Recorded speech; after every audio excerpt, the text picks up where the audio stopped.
Good morning students. நேற்று நம்ம கிளாஸில் பார்த்தது தாவர திசு வளர்ப்பில் அடங்கியுள்ள அடிப்படை தொழில்நுட்ப முறை. திசு வளர்ப்பின் அடிப்படை தொழில்நுட்பங்கள் 6 படிநிலையில் நடக்குது. ஒன்று நுண்ணுயிர் நீக்கம், ஊடகம் தயாரித்தல், வளர்ப்புச் சூழல், கேலஸ் தூண்டப்படுதல், கரு உருவாக்கம், வன்மையாக்குதல். அதுக்கடுத்து நம்ம பார்த்தது திசு வளர்ப்பின் வகைகள். பிரிக்கூறு அடிப்படையில் தாவர திசு வளர்ப்பின் வகைகள் உறுப்பு வளர்ப்பு, ஆக்கு திசு வளர்ப்பு, புரோட்டோபிளாஸ்ட் வளர்ப்பு, செல் மிதவை வளர்ப்புன்னு சொல்லியிருப்போம். இதில் ஃபஸ்ட்டு 2 உறுப்பு வளர்ப்பு, ஆக்கு திசு வளர்ப்பு நேற்றே பார்த்துட்டோம். இன்றைக்கி நம்ம பார்க்கக்கூடியது பாட்னியில் புரோட்டோபிளாஸ்ட் வளர்ப்பு, அடுத்து செல் மிதவை வளர்ப்பு, 2ஆம் நிலை வளர்சிதை மாற்ற பொருட்கள் உற்பத்தி, தாவரங்களின் மீளுருவாக்க வழித்தடம், உடல் கரு உருவாக்கம், உறுப்புகள் உருவாக்கம், தாவர திசு வளர்ப்பின் பயன்பாடுகள். இந்த தலைப்பில் நீ பார்க்க போகிறோம். அதில் ஃபஸ்ட்டு வர்றது புரோட்டோபிளாஸ்ட் வளர்ப்பு. இந்த புரோட்டோபிளாஸ்ட்டை 4 படிநிலையில் நம்ம வளர்க்குறோம். ஒன்று புரோட்டோபிளாஸ்ட்டை பிரித்தெடுத்தல், புரோட்டோபிளாஸ்ட் இணைவு, புரோட்டோபிளாஸ்டுகள் வளர்ப்பு, உடல கலப்பின செல்களை தேர்ந்தெடுத்தல். இதில் புரோட்டோபிளாஸ்ட்டை பிரித்தெடுத்தல் அப்படிங்கிறதுல பொதுவாக 2 வழிமுறை இருக்குது. இயந்திர செயல்முறை அல்லது நொதித்தல் முறை. இப்போ நம்ம புக்கில் கொடுத்துருக்கிறது நொதித்தல் முறை. இந்த இயந்திர செயல்முறை அப்படிங்கிறது பொதுவாக நம்மளாக ஒரு சிறு சிறு துண்டுகளாக்கப்பட்ட இலைகளை நொதிக்கரைசலில் வைக்கிறோம். அந்த நொதிக்கரைசல்லிருந்து விடுவிக்கப்பட்ட புரோட்டோபிளாஸ்டுகளை கத்தி மூலமாக நம்மளாக என்ன செய்கிறோம், நம்மளாக மேனுவலாக தான் அதை பிரித்தெடுக்கிறோம். இது ஒரு அரிதான முறை. இதில் அதிகமாக புரோட்டோபிளாஸ்ட் கிடைக்கிறதில்ல. அதனால் நம்ம ஃபாலோ பண்ணுறது புரோட்டோபிளாஸ்ட் பிரித்தெடுத்தலில் நொதித்தல் முறை தான் அதிகமாக பயன்படுத்துகிறோம். நம்ம புக்லேயே அதான் கொடுத்துருப்பாங்க. அப்போ இதுக்கு என்ன பண்ணணும் அப்படின்னு பார்த்துட்டிங்கன்னா, ஃபஸ்ட்டு இலையை சிறு சிறு துண்டுகளாக நறுக்கணும். அதுக்கு ஒரு படம் பார்த்திங்கன்னா, இப்போ இந்த படத்தில் பார்த்திங்கன்னா ஃபஸ்ட்டு இலை நுண்ணுயிர் நீக்கம். ஒரு சிறு இலை எடுத்து நுண்ணுயிர் நீக்கம் செய்கிறோம். அதில் புறத்தோல் உரிக்கிறோம். அந்த புறத்தோல் உரித்தல்ங்கிறது அடிப்புறத்தோல். அதாவது நம்ம இலையில் மேற்புறத்தோல் கீழ்ப்புறத்தோல்னு சொல்லியிருப்போம். அந்த கீழ்ப்புறத்தோள்களை உரிச்சிடுறோம். உரிக்கப்பட்ட இலையை சிறு சிறு துண்டுகளாக்குறோம். அந்த துண்டுகளாக்கப்பட்ட இலை துண்டுகளை நொதி கரைசலில் வைக்கிறோம். அந்த நொதி கரைசல் தான் இப்போ நம்ம பயன்படுத்துகிறது. இதில் பார்த்திங்கன்னா தெரியும், அந்த நொதி கரைசலுடைய வேதி இயல்பு மேசரோசைம் 0.5%, சார்பிட்டால் அல்லது மேனிட்டால் 13%, அடுத்து செல்லுலேஸ் நொதி 2%. இப்போ இதுதான் நம்ம நொதித்தல் முறையில் புரோட்டோபிளாஸ்டுகள் பிரிக்கிறதுக்கு பயன்படக்கூடிய நொதியினுடைய வேதி இயல்பு. இப்போ அந்த நொதிக்குன்னு சொல்லி ஒரு pH அளவு இருக்குது. அதில் பார்த்திங்கன்னா pH 5.4.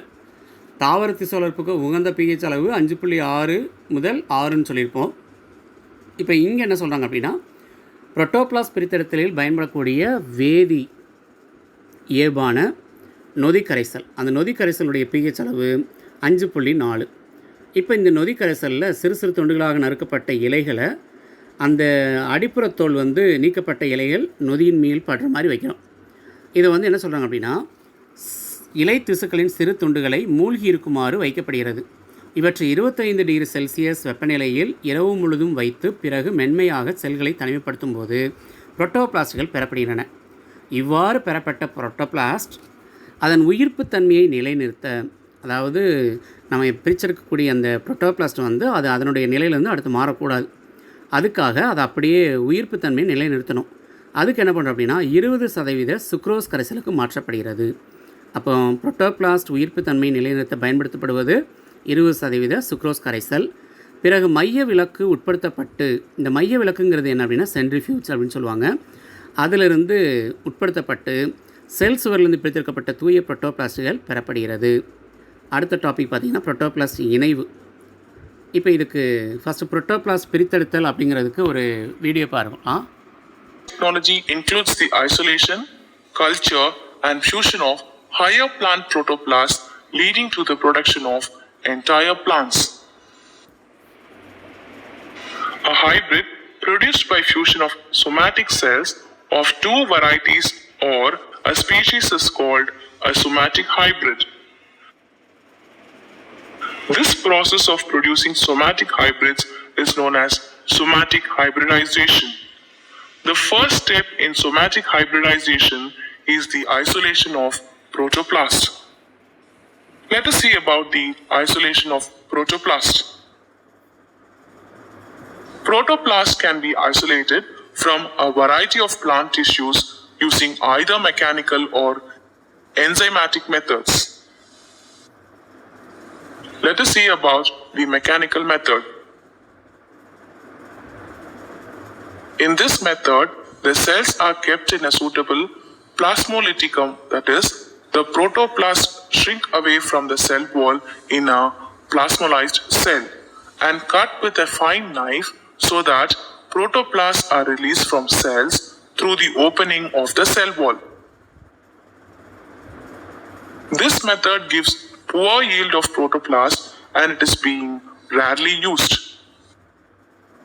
Let us know about the enzymatic method. Leaves from a 10-week-old plant are sterilized with 70% alcohol and then treating them with 2% solution of sodium hypochlorite for 20 to 30 minutes. The leaves are then washed with sterile water and subsequent procedures are done under aseptic conditions, that is, using laminar airflow chamber. The lower epidermis of the leaf is peeled off and the leaf is cut into small fragments. From the peeled leaf segments, the protoplasts are isolated. For isolation of protoplast, peeled leaf segments are placed with their lower surface downwards in a petri dish containing the exime mixture, which consists of 0.5% macerosine, 2% cellulose in 13% sorbitol or mannitol at a pH 5.4. Finally, the protoplasts are released and kept in the isotonic solution.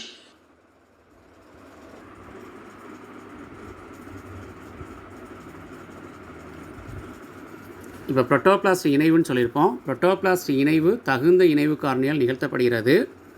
இது பொதுவாக polyethylene glycol மூலம் நிகழ்கிறது அப்படின்னு சொல்கிறாங்க. பிரித்தெடுக்கப்பட்ட protoplast 25% முதல் 30% செறிவுள்ள polyethylene glycol மற்றும் calcium அயனில் வைக்கும்போது இணைவு ஏற்படுகிறது. அப்போ புரோட்டோபிளாஸ்ட் இணைவு காரணி பாலிஎத்திலின் கிளைக்கால். ஏற்கனவே நம்ம 20% சுக்ரோர் கரைசலில் உயிர்ப்புத்தன்மையை நிலைநிறுத்த பயன்படுத்தக்கூடிய அந்த வழிமுறையிலையும் புரோட்டோபிளாஸ்ட் இணைவு இருக்கலாம். அது ரேரு. ஆனால் அதிகமாக பார்த்திங்கன்னா பாலிஎத்திலின் கிளைக்கால் யூஸ் பண்ணும்போது புரோட்டோபிளாஸ்ட் வந்து 2 இணைய ஆரம்பிக்குது. அப்போ புரோட்டோபிளாஸ்ட் இணைவு காரணி polyethylene glycol. Fusion cost. Protoplast fusion facilitates the mixing of 2 genomes and could be exploited in crosses which are not possible by conventional techniques due to incompatibility. Even though the transfer of a single gene from one plant to another is desirable, and the protoplast fusion facilitates an easy monitoring of cell genetic changes. Protoplast fusion could be spontaneous during the isolation of protoplast, or it can be induced by mechanical, chemical, and physical means. The isolated protoplasts are kept in isotonic solution, that is, mannitol and enzyme mixture, to prevent the damage. The isolated parent protoplasts are fused with a fusogenic agent like polyethylene glycol, that is PEG. It is followed by nuclear fusion and results in a somatic hybrid. The somatic hybrids are allowed to grow in the same culture medium. The fused protoplasts are then induced to regenerate the cell wall by transferring it into a suitable medium. This is followed by callus formation, which leads to regeneration and organization of tissues. List out the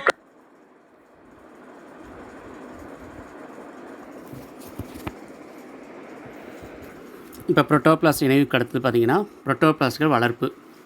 புரோட்டோபிளாஸ்டுகள் சில மாற்றங்கள் செய்யப்பட்ட MS வளர்ப்பு ஊடகத்தின் நுண்துளி அல்லது நுண்துளி வரிசை தட்டு முறையில் வளர்க்கப்படுகிறது அப்படின்னு சொல்கிறாங்க. இந்த நுண்துளி தட்டு அல்லது நுண்துளி வரிசை அப்படிங்கிறது ஒரு மெத்தட், அதாவது ஹேங்கிங் ட்ராப் அப்படின்னு சொல்லுவாங்க. நுண்துளிங்கிறது நம்ம கூன்குடுவிலையோ அல்லது சோதனை குழாயிலையோ புரோட்டோபிளாஸ்டில் வைக்கும்போது அந்த புரோட்டோபிளாஸ்டுடைய மேல் பகுதி, அந்த பிரித்தெடுக்கப்பட்ட புரோட்டோபிளாஸ்ட் வந்து மேலே நுண்துளியில் வந்து சேகரிக்கப்படும். இப்போ படம் பாருங்கள், இதுதான் நுண்துளி தட்டு முறை.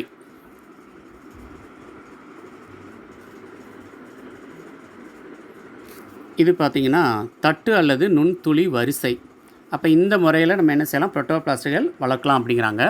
வளர்ப்பு ஊடகம், எந்த வளர்ப்பு ஊடகம்? எம்எஸ் வளர்ப்பு ஊடகம். அப்போ புரோட்டோபிளாஸ்டுகள் சில மாற்றங்கள் செய்யப்பட்ட எம்எஸ் வளர்ப்பு ஊடகத்தின் நுண்துளி தட்டு அல்லது நுண்துளி வரிசை முறையில் வளர்க்கப்படுகிறது. புரோட்டோபிளாஸ்டை வளர்ப்பதற்கு முன்பாக, இப்போ நம்ம புரோட்டோபிளாஸ்ட் பிரித்தெடுத்தலில் அதனுடைய உயிர்ப்பு தன்மையை நிலைநிறுத்த எந்த கரைசல் வைக்க சொன்னோம்? 20% சுக்ரோஸ் கரைசல்னு சொன்னோம். இப்போ இங்கேன்னு ஒன்று சொல்கிறாங்க, அந்த புரோட்டோபிளாஸ்டினுடைய உயிர்ப்பு திறன் சோதிக்கணும். அது உயிருள்ள பொருளாக இருக்கா இல்லை உயிரற்ற பொருளாக இருக்கான்னு சொல்லி அதுக்கு ஒரு பொருள் பயன்படுத்துகிறோம், ஃப்ளூரசின் டை அசிட்டேட். நோட் பண்ணிக்கோங்க. புரோட்டோபிளாஸ்டை வளர்ப்பதற்கு முன்பாக உயிர்ப்பு திறன் சோதிக்க பயன்படுத்தப்படுவது ஃப்ளூரசின் டை அசிட்டேட். பிறகு வளர்ப்பானது தொடர்ந்து 25 டிகிரி செல்சியஸ் வெப்பநிலையில் 1000 முதல் 2000 லக்ஸ் ஒளிச்செறிவில் வைக்கப்படுகிறது. 24 முதல் 48 மணி நேரத்தில் செல் சுவர் தோற்றமும் 2 முதல் 7 நாட்களுக்கு இடையே முதல் செல் பிரிதலில் புதிய செல் தோற்றம் வளர்ப்பு ஊடகத்தில் நிகழ்கிறது. இப்போ இது வரைக்கும் பார்த்திங்கன்னா நமக்கு புரோட்டோபிளாஸ்ட்டு வளர்த்தாச்சு. இந்த புரோட்டோபிளாஸ்ட் வளர்ப்பிலிருந்து உடல் கலப்பின செல்களை தேர்ந்தெடுத்தல். இப்போ வேறுபட்ட செல்களின் உட்கரு அற்ற புரோட்டோபிளாஸ்ட்டை இணைத்து பெறப்படுவது தான் ஹைப்ரிட். இப்போ நம்ம கலப்பினம் சொல்கிறீங்க பார்த்திங்களா, அதுக்கு பேர் ஹைப்ரிடுமோ. இப்போ இங்கே இதுக்கு என்ன பேர் சொல்கிறாங்க அப்படின்னா ஹைப்ரிட். உட்கரு அற்ற புரோட்டோபிளாஸ்ட்டை இணைத்து பெறப்படுவது ஹைப்ரிட். நோட் பண்ணிக்கோங்க. இதன் பின்பு உட்கரு இணைவு நடைபெறுகிறது. இந்த நிகழ்வானது உடல் கலப்பினமாக்கல் என அழைக்கப்படுகிறது. ஏன்னா நம்ம இங்கே பயன்படுத்தின செல் வந்து உடல செல் தான். அதனால் உடல செல்லிருந்து உருவாகக்கூடிய இந்த உட்கரு இணைவுங்கிறதுக்கு அப்புறம் நடக்கக்கூடியது உடல் கலப்பினமாக்கல் என அழைக்கப்படுகிறது. இதுவரைக்கும் புரோட்டோபிளாஸ்ட் வளர்ப்பு பார்த்துட்டோம்.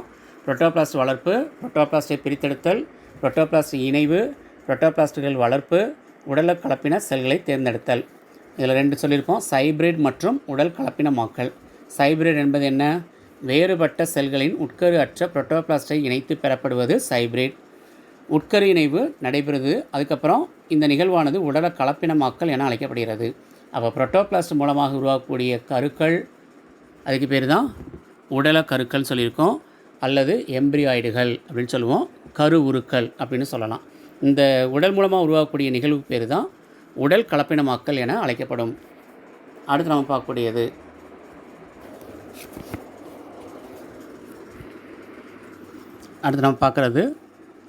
திசு வளர்ப்பின் 4வது வகை செல் மிதவை வளர்ப்பு. ஆய்வுக்கூட சோதனை முறையில் சில தனி செல்களையோ அல்லது செல் தொகுப்பையோ நீர்ம ஊடகத்தில் வளர்க்கும் முறை. இதுக்கு முன்னாடி பார்த்திங்கன்னா ஊட்ட ஊடகம் சொன்னோம். இப்போ அந்த ஊட்ட ஊடகத்தில் வந்து அகார் அகார் சேர்த்ததுனால அது என்ன பண்ணும் அப்படின்னா அந்த திட ஊட்டமாக இருக்கும், திட ஊட்ட ஊடகமாக இருக்கும்.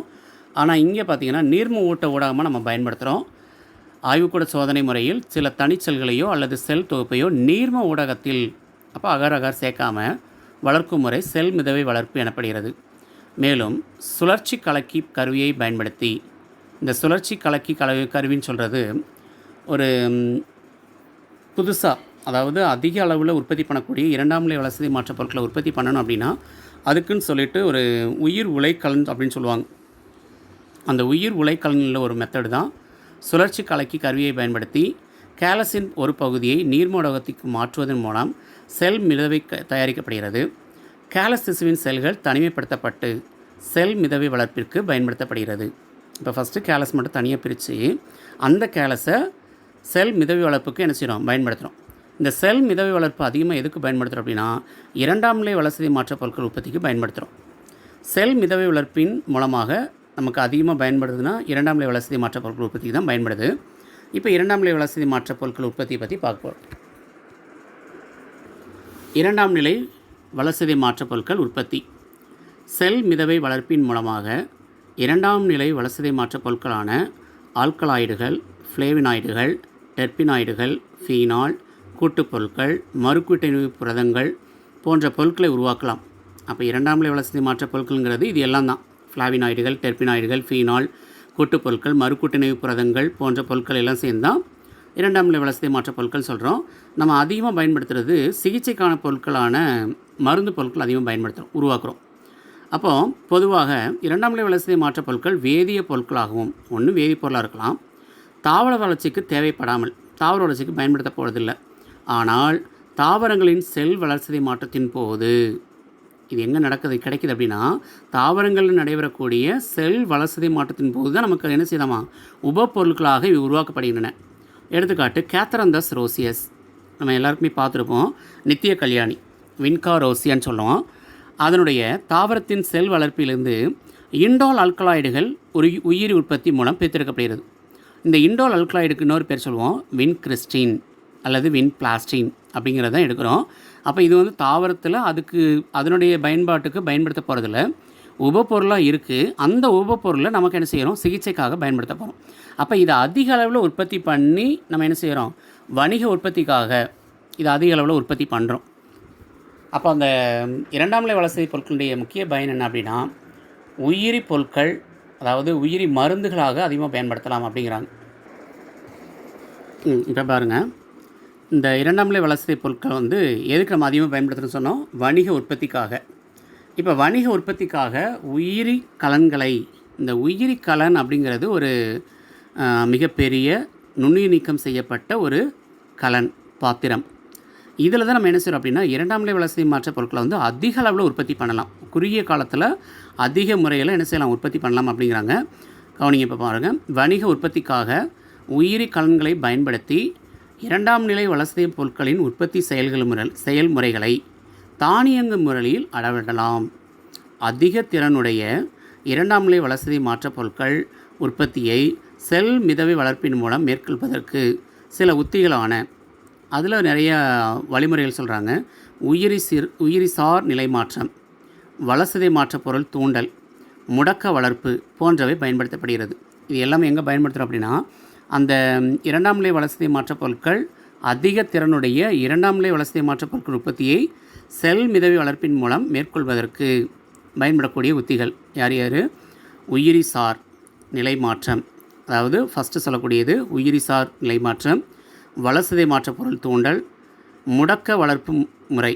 இது எல்லாமே எங்கே பயன்படுத்துகிறோம் அப்படின்னா, செல் மிதவை வளர்ப்பின் மூலம் மேற்கொள்வதான சில உத்திகள். எதுக்கு? இரண்டாம் நிலை வளர்சிதை மாற்ற பொருட்களை அதிக அளவில் உற்பத்தி செய்வதற்கு.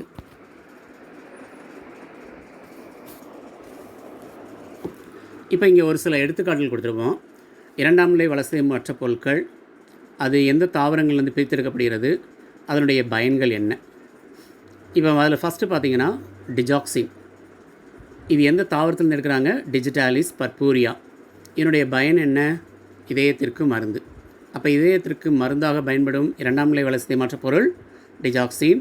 டிஜாக்சின் பெறப்படும் தாவரம் டிஜிட்டாலிஸ் பர்பூரியா. அடுத்து ரெண்டாவது கோடின். இந்த கோடின் பெறப்படும் தாவரம் பப்பாவர் சாம்னிஃபெரம். இது எல்லாருக்குமே நமக்கு தெரிஞ்ச ஒன்று தான், கசகசா. இதனுடைய பயன் என்ன அப்படின்னா வலி நிவாரணி. அப்போ வலி நிவாரணியாக பயன்படக்கூடியது கோடின். கோடின் பிரித்தெடுக்கக்கூடிய தாவரங்கள் பப்பாவர் சாம்னிஃபெரம். அடுத்து மூணாவதாக கேப்சைசின். இந்த கேப்சைசின் எந்த தாவரத்தில் பிரிக்கிறோம் அப்படின்னா கேப்சிகம் ஆனுவம். இதனுடைய பயன் வாத வலியை குணப்படுத்த.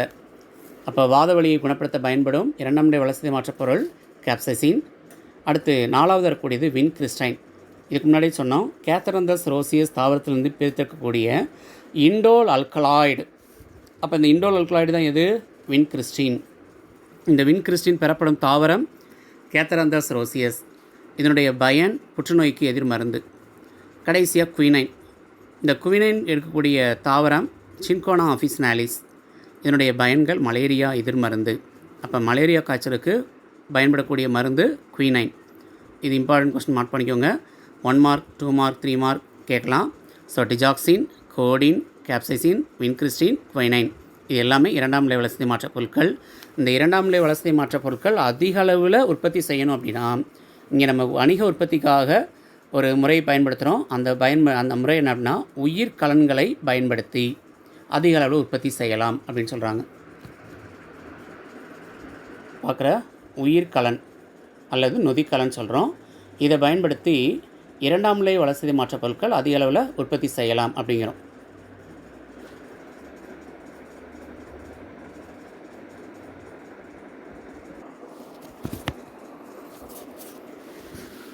அடுத்து நம்ம பார்க்க போகிறது தாவரங்களின் மீளுருவாக்க வழித்தடம். அதாவது ஒரு பிரிக்கூறிலிருந்து முழு தாவரங்களை எப்படி மீண்டும் உருவாக்க முடியும், அதுக்கு என்னென்ன வழிமுறையில் நம்ம ஃபாலோ பண்ணலாம் அப்படின்னு பார்த்துட்டோன்னா, இதுக்கு அடிப்படை காரணி ஃபஸ்ட்டு யார்? பிரிக்கூறு. பிரிக்கூறுவிலிருந்து உடல் கருவுருவாக்கம் அல்லது உறுப்புகளாக்கம் மூலம் தாவரங்கள் மீளுருவாக்கம் செய்யப்படுகிறது. அப்போ இதில் ஃபஸ்ட்டு பார்த்தீங்கன்னா, இடது பக்கம் மேலே பாருங்கள் பிரிக்கூறு. அந்த பிரிக்கூறுலேருந்து நமக்கு என்னென்ன கிடைக்கலாம்? ஆக்கத்திசு இருக்கலாம், தண்டு நுனிப்பகுதி, தண்டு, இலை, வேர், இந்த பகுதி எல்லாம் சேர்ந்து தான் ஒட்டுமொத்தமாக பிரிக்கூறுன்னு சொல்கிறோம். இந்த பிரிக்கூறில் ஃபஸ்ட்டு நம்ம பயன்படுத்தக்கூடியது ஆக்கத்திசு. அந்த ஆக்கத்திசு எங்கேருந்து எடுத்தது? தண்டு நுனி. தண்டு நுனி ஆக்கத்திசு மூலமாக நம்ம எந்த தாவரங்களை உருவாக்க முடியும்னு சொல்லி பார்த்துருக்கோம்? வைரஸ் அற்ற நாற்றுருக்கள். அப்போ பிரிக்கூறிலேருந்து எடுக்கப்பட்ட தண்டு நுனி ஆக்கத்திசுலேருந்து எந்த தாவரங்களை உருவாக்க முடியும்? வைரஸ் அற்ற நாற்றுருக்கள். அப்போ இதுவும் ஒரு வழியில் தாவரங்களின் மீள் உருவாக்கம் தான். அதுக்கு அடுத்தது தண்டு பகுதி. இந்த தண்டில் கணு பகுதின்னு ஒன்று இருக்குது. அந்த கணுவிலேருந்து என்ன செய்கிறோம் அப்படின்னா, பல தண்டுகளை தூண்டுதல். அதுக்கு இன்னொரு எடுத்துக்காட்டுன்னு சொல்கிறோம் அப்படின்னா நுண்பெருக்கம். அந்த நுண்பெருக்கம் மூலமாக வேர் தூண்டுதல், நாற்றுக்கள் உருவாக்குதல், வன்மையாக்குதல், நிலத்திற்கு மாற்றுதல். இது தண்டிலிருந்து கணு மூலமாக மீண்டும் ஒரு சிறு செடியை உருவாக்குறது. அடுத்து இலையோ வேரோ தண்டோ எதுனாலும் சரி நம்ம பிரிக்குருவாக பயன்படுத்தணும் அப்படின்னா, அது 2 வழிமுறையில் நம்ம என்ன செய்யலாம்? மீண்டும் புதிய தாவரங்களை உருவாக்க முடியும். நேரடி கருவுருவாக்கம், மறைமுக கருவுருவாக்கம். கீழே 2 ஹெட்டிங் கொடுத்துருப்பாங்க. அப்போ ஒரு பிரிக்குருவிலிருந்து நேரடியாகவும் ஒரு சிறு செடியை உருவாக்க முடியும், இல்லை மறைமுகமாகவும் ஒரு சிறு செடியை உருவாக்க முடியும்னு சொல்கிறாங்க. இந்த நேரடி கருவுருவாக்கம்ங்கிறது பிரிக்கூரிலிருந்து கருவுருவாக்கம் நடைபெறுது. அந்த கருவுருக்களை பயன்படுத்தி நாற்றுருக்கள் உருவாக்குறாங்க. அந்த நாற்றுருக்களை வன்மையாக்குதல் மூலமாக படிப்படியாக நிலத்திற்கு மாற்றுதல் நேரடி கருவுருவாக்கம் அல்லையா? அப்போ என்ன செய்யறோம் அப்படின்னா, பிரிக்கூரிலிருந்து கேலஸ் உருவாகுது. அதாவது தண்டாக இருக்கலாம், இலையாக இருக்கலாம், வேராக இருக்கலாம். இது எந்த பகுதியில் இருந்தாலும் சரி நமக்கு என்ன கிடைக்குது? கேலஸ் கிடைக்குது. அப்போது பிரிக்கூரிலிருந்து கேலஸ் உருவாக்கப்பட்டு மறைமுகமாக கருவுருவாக்கம் நடைபெறுவது. அந்த மறைமுக கருவுருவாக்கத்தில் பார்த்திங்கன்னா தண்டு தூண்டுதல், வேர் தூண்டுதல். இந்த தண்டு மற்றும் வேர் தூண்டுதல் அப்படின்னு சொல்லும்போது நம்ம நேற்றே சொன்னோம், ஆக்சின் மற்றும் சைட்டோகைனுடைய செயல்பாட்டினால தான் கேலஸிலிருந்து வேர் மற்றும் தண்டு தூண்டப்படுகிறதுன்னு சொல்லியிருப்போம். அப்போ அது பின்னாடி நம்ம உறுப்புகள் உருவாக்கத்துலேயும் நம்ம திரும்ப படிப்போம். இப்போ கேலஸிலிருந்து தண்டு தூண்டுதல், வேர் தூண்டுதல், நாற்றுருக்கள், வன்மையாக்குதல், நிலத்திற்கு மாற்றுதல். இது மறைமுகமாக கருவுருவாக்கத்தின் மூலமாக மீண்டும் சிறு செடி உருவாகுதல். அப்போ இது எல்லாம் ஒட்டுமொத்தமாக என்ன சொல்கிறோம் அப்படின்னா, எந்தெந்த வழிமுறையிலலாம் நம்ம தாவரங்களை மீள் உருவாக்க முடியும் அப்படிங்கிறது தான் தாவரங்களின் மீள் உருவாக்க வழித்தடம் விளக்கும் படம். இதிலிருந்தும் 1 மார்க்கோ இல்லை 2 மார்க்கோ கேட்கலாம். பிரிக்கூறிலிருந்து நேரடி கருவுருவாக்கம் எவ்வாறு பெறுவாய், அல்லது மறைமுக கருவாக்கம் மூலம் மீண்டும் எவ்வாறு முழு தாவரத்தை உருவாக்க முடியும் அப்படின்னு சொல்லி கேட்கலாம். அதனால் கொஞ்சம் நோட் பண்ணிக்கோங்க. அடுத்து நம்ம பார்க்கக்கூடியது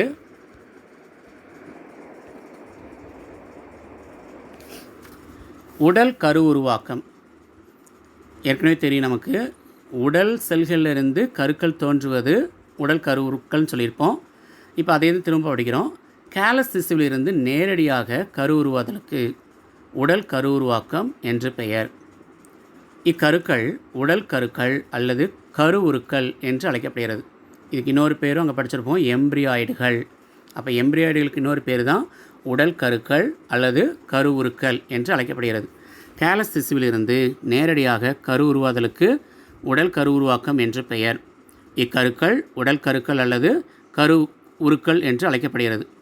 கருவுருக்கள் அல்லது ஆய்வுக்கூட சோதனை முறை வளர்ப்பு செல்களிலிருந்து நேரடியாக முன் கரு செல்கள் வளர்ந்து கருவுருக்களாக வேறுபாடு அடைகிறது. இது ஃபுல்லாக உடல் கரு உருவாக்கம்.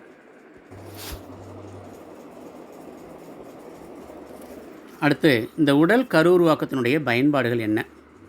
உடல் கரு உருவாக்கம் திறன்மிக்க நாற்றுருக்களை வழங்கி பின்னர் வன்மையாக்கத்திற்கு பின்பு முழு தாவரங்களை கொடுக்கிறது.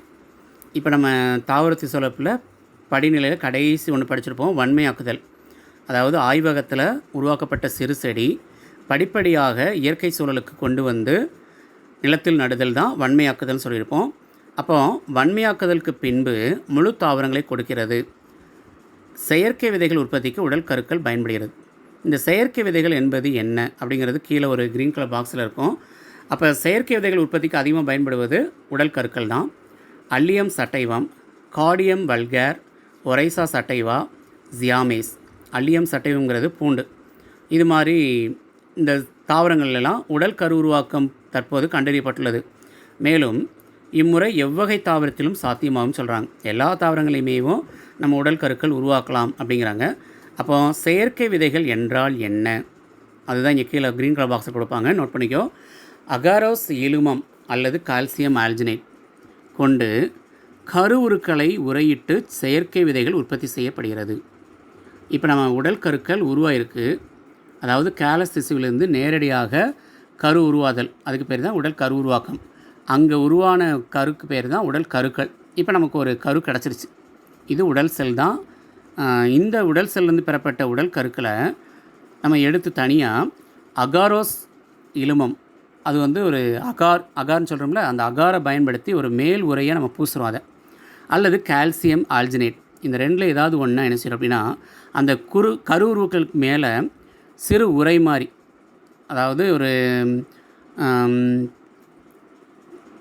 என்ன சொல்கிறதுனா சின்ன சின்ன விதைகள், அந்த விதைகளை சுற்றி ஒரு அவுட்டர் கவரிங்.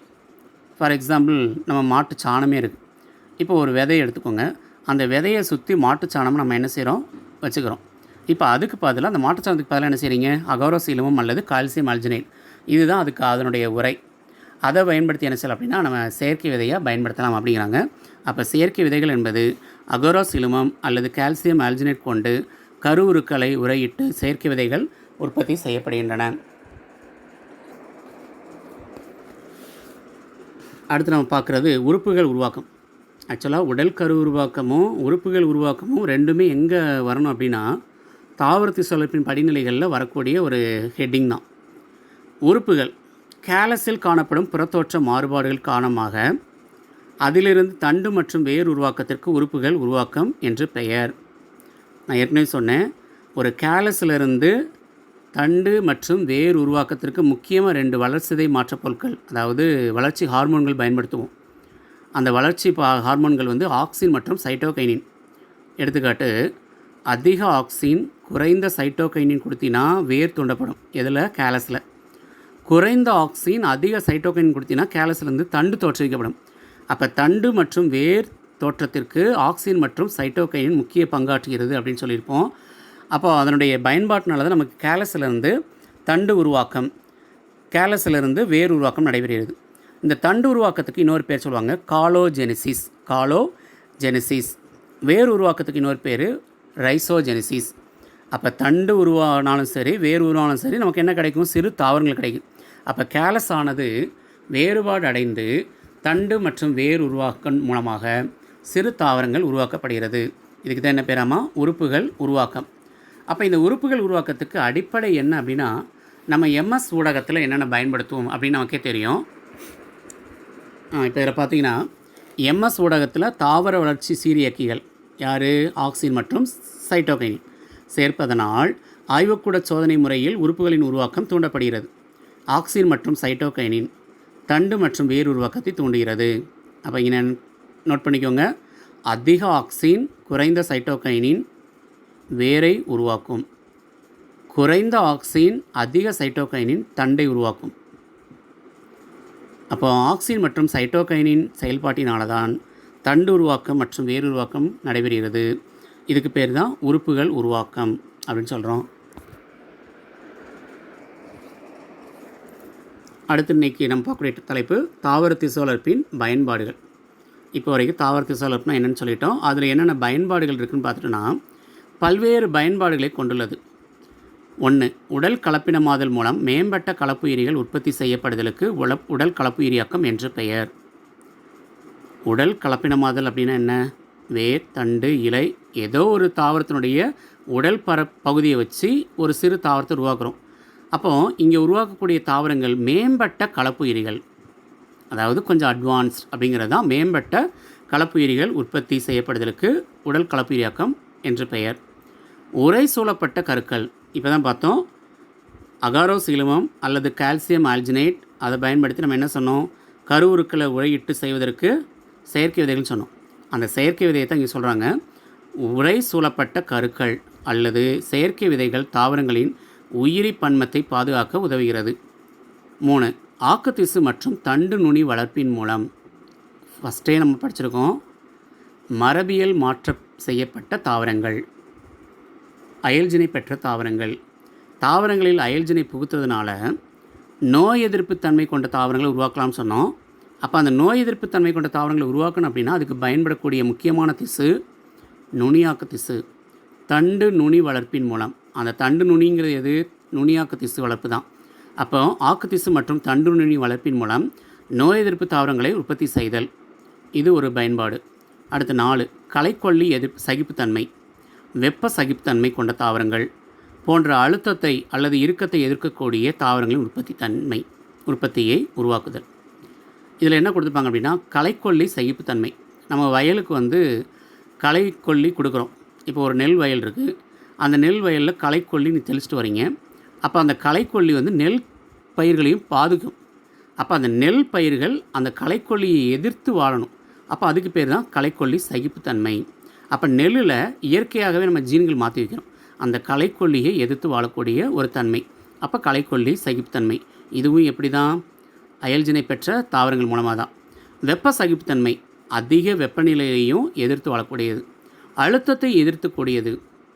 இந்த அழுத்தங்கிறது என்ன சொல்ல அப்படின்னா, உப்பு நீர் செறிவு அதிகமான பகுதியிலேயோ அல்லது ஊட்டச்சத்து குறைவான பகுதியிலேயோ வளரக்கூடிய தாவரங்கள் வளர முடியும். அப்படி தாவரங்கள் நம்மளால் என்ன செய்ய முடியும்?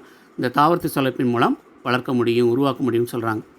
அடுத்தது 5வது பாயிண்ட்டு, வருடம் முழுவதும் குறைந்த காலத்தில் பயிர் மற்றும் வனத்திற்கு பயன்படும் மரச்சிற்றினங்கள் அதிக எண்ணிக்கையிலான நாற்றுக்கள் நுண்பெருக்க தொழில்நுட்ப முறை மூலம் கிடைக்கின்றன. இப்போ நம்ம ஏற்கனவே பார்த்த ஒன்று தான், கேலஸ் மூலமாக உருவாக்குற மாதிரி இப்போ இன்னொரு மெத்தட் சொல்கிறாங்க, நுண்பெருக்க தொழில்நுட்பம். இந்த நுண்பெருக்க தொழில்நுட்பம் மூலமாக அதிக சிற்றினங்களை உருவாக்கலாம் குறைந்த காலத்தில். இப்போ நம்ம ஒரு எடுத்துக்காட்டு நர்சரி சொல்கிறீங்கல்ல, இந்த நர்சரியில் என்ன பண்ணுறாங்க அப்படின்னா அதுதான் நம்ம நுண்பெருக்க முறைன்னு சொல்கிறோம். அந்த நுண்பெருக்க முறை மூலமாக குறைந்த காலத்தில் பயிர் மற்றும் வனத்திற்கு, இப்போ ஒரு காடுகள் புதுசாக உருவாக்கணும் அப்படின்னா அந்த நர்சரியில் வளரக்கூடிய தாவரங்கள் அதிக அளவில் நம்ம என்ன செய்யலாம், ஈஸியாக உருவாக்கிடலாம். இந்த முறையை தான் நுண்பெருக்க முறைன்னு சொல்கிறாங்க. அப்போ அதிக அளவில் தாவரங்களை பெருக்கமடைய செய்ய முடியும். கடைசியாக, செல் வளர்ப்பில் இருந்து உற்பத்தி செய்யப்படும் 2ஆம் நிலை வளர்சிதை மாற்ற பொருட்கள். ஏற்கனவே சொன்னோம், 2ஆம் நிலை வளர்சிதை மாற்ற பொருட்கள் அப்படின்னு சொல்லும்போது ஃப்ளாவினாய்டுகள், டெர்பினாய்டுகள், பீனால்கள் அல்லது இண்டோல் அல்கலாய்டுகள், அந்த மாதிரி சொன்ன மாதிரி டிஜாக்சின், குயினைன், கோடின், கேப்சிசின், வின்கிறிஸ்டின், இது எல்லாமே அதிக அளவில் திசு வளர்ப்பு முறை மூலமாக உருவாக்க முடியும். அப்போ செல் வளர்ப்பில் இருந்து உற்பத்தி செய்யப்படும் 2ஆம் நிலை வளர்சிதை மாற்ற பொருட்கள் மருந்து உற்பத்தி, அழகு சாதன பொருட்கள், நம்ம இன்றைக்கி யூஸ் பண்ணுறீங்கள ஃபேர் அண்ட் லவ்லி அல்லது ஃபேரெவர், அந்த மாதிரி சொல்கிறதெல்லாம் அதிக அளவில் என்ன செய்கிறாங்க அப்படின்னா உற்பத்தி பண்ணுறாங்க. மற்றும் உணவு தொழிற்சாலைகளில் பயன்படுத்தப்படுகின்றன. இது எல்லாமே தாவர திசு வளர்ப்பினுடைய பயன்பாடுகள்.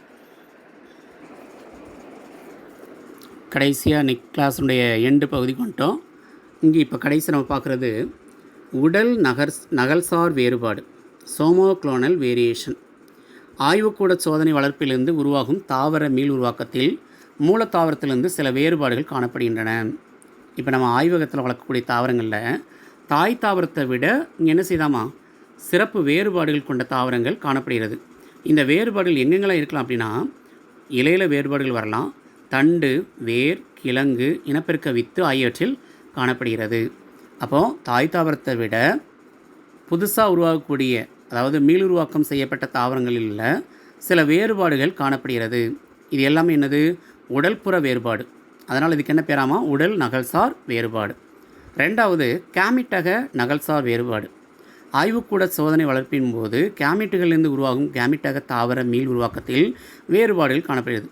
இங்கே என்ன நடக்குது அப்படின்னா, தாய் தாவரத்திலிருந்து உருவாக்கக்கூடிய கேமிட்டுக்கும் புதுசாக சேய்சடியில் நம்ம ஆய்வு மூலமாக உருவாக்கின தாவரங்கள் மூலமாக கிடைக்கக்கூடிய கேமிட்லேயும் வித்தியாசம் இருக்குது அப்படிங்கிறாங்க. அப்போ கேமிட்டிலும் கேமிட்டக தாவரத்திலும் காணப்படும் வேறுபாடு. இந்த கேமிட்டக தாவரம்ங்கிறது எங்கே பார்க்கலாம் அப்படின்னா பாசைகள் மற்றும் பிரையோஃபைட்டுகள். அப்போ இங்கே காணக்கூடிய வேறுபாடுக்கு என்ன பேர்? கேமிட்டக நகல்சால் வேறுபாடு. அவ்வளோதான், இன்றைக்கி கிளாஸ் முடிஞ்சு ஸ்டூடெண்ட்ஸ். நாளைக்கு அடுத்த டாபிக் போகலாம். பாய்.